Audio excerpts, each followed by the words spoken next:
ایک مشرک کو اعلیٰ حضرت کا لقب دینا چپ کر پہ کتے اور میرے نبی کو صرف حضرت کہنا، پھر کہنا کہ وہاں بھی گستاخ ہے۔ سوروں کے اندر بھی اگر کوئی سور ہو سکتا ہے نا تو وہ بھی ہے۔ معذرت کے ساتھ آپ کو پاگل بنایا جا رہا ہے۔ کہ اگر تم توہین اور گستاخی کا الزام ہمارے اوپر اس وجہ سے لگا رہے ہو تو پھر بتاؤ کہ اشرف علی تھانوی تمہارا گستاخ ہے؟ تمہارا جو ہے تذکرۃ الرشید لکھنے والا مولوی مصنف جو ہے وہ گستاخ ہے؟ آپ بیتی کتاب جو تمہارا لکھنے والا جو مصنف ہے وہ دیوبندی گستاخ ہے؟ تمہاری جو یہ گستاخی کی جو فتوی ہے نا تمہارے حلق کے اندر اٹک جائے گا بھی، اور اٹک گیا ہوگا۔ دیکھو سب سے پہلے امداد المشتاق تمہارے سامنے ہے۔ تمہارے اشرف علی تھانوی صاحب جو ہے اپنے پیر و مرشد حاجی امداد اللہ مہاجر مکی رحمۃ اللہ تعالی علیہ کو جو ہے اعلیٰ حضرت لکھ رہے ہیں اس کتاب میں۔ دیکھو یہ سکین سامنے صفحہ نمبر 22 پہ انہوں نے 6 جگہ اعلیٰ حضرت لکھا ہے۔ دیکھو مارک بھی کر دیا ہوں یلو سے، کیونکہ تم لوگ اندھے ہو نا، ایک تو علم سے یتیم ہوتے ہو، پڑھتے لکھتے نہیں ہو، اور دوسرا جہالت بھرے سوال کر کے ایسا حکم لگاتے ہو ہمارے بغض و حسد میں جس کے کفر اور گستاخی کے فتوے میں تمہارے خود بڑے بڑے مولوی پھنس جاتے ہیں۔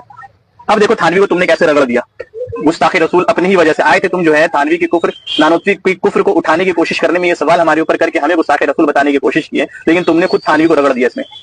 دیکھو تھانوی نے صفحہ نمبر 22 امداد المشتاق میں 6 جگہ اعلیٰ حضرت کہا اپنے پیر و مرشد کو، پھر اس کے بعد صفحہ نمبر 23 میں 8 جگہ کہا اپنے پیر و مرشد کو اعلیٰ حضرت۔ اب دیکھو صفحہ نمبر 24 میں بھی انہوں نے کہا اعلیٰ حضرت اپنے پیر و مرشد کو، صفحہ نمبر 25 میں بھی 2 جگہ اعلیٰ حضرت لکھا ہے۔ یہ ایک ایگزامپل ہے، ورنہ بھی آگے اور بھی ملے گا۔ تو کیا اشرف علی تھانوی نے حضور پاک صلی اللہ علیہ وسلم کی گستاخی کی یا نہیں کی؟ تمام دیوبندی جو اپنے جہالت کی وجہ سے یہ اعتراض کرتے ہیں ہمارے اوپر، وہ اس کا جواب دے کہ کیا تمہارا تھانوی جو حکیم الامت جس کو تم کہتے ہو، کیا وہ گستاخ رسول کافر ہے یا نہیں ہے، تمہارے اپنے پیر و مرشد کو جو ہے اعلیٰ حضرت کہہ کے؟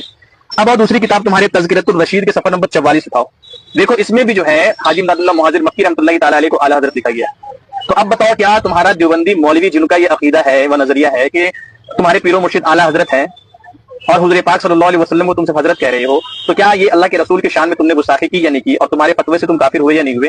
اس کا جواب ضرور دینا کمنٹ میں۔ اور دیکھو یہ آپ بیتی تیسری کتاب تمہاری، یہ سوانح حیات تمہارے زکریا صاحب کی، اس میں دیکھو کتنی جگہ انہوں نے اپنے مولویوں کو اعلیٰ حضرت لکھا ہے۔ اب یہ گستاخی ہے یا نہیں ہے، یہ کفر ہے یا نہیں ہے، یہ تم ضرور بتانا۔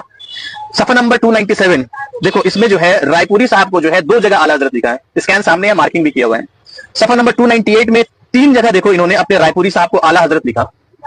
بتاؤ اتنی زیادہ گستاخی حضور کی شان میں۔ صفحہ نمبر 299 میں اسی کتاب میں 4 جگہ اپنے رائے پوری صاحب کو جو ہے اعلیٰ حضرت لکھ رہے ہیں۔ آگے چلو صفحہ نمبر 300 میں اپنے سہارنپوری صاحب کو اعلیٰ حضرت لکھ رہے ہیں، کہیں رائے پوری صاحب کو، کہیں سہارنپوری صاحب کو، کہیں جو اپنے حاجی امداد اللہ مہاجر مکی رحمۃ اللہ علیہ کو اعلیٰ حضرت لکھ رہے ہو۔ اور سوال جو ہے ہمارے بغض و حسد میں ہم سے کر رہے ہو کہ کیا تم لوگ اعلیٰ حضرت کو جو اعلیٰ حضرت کہتے ہو تو یہ حضور کی شان میں گستاخی نہیں ہے؟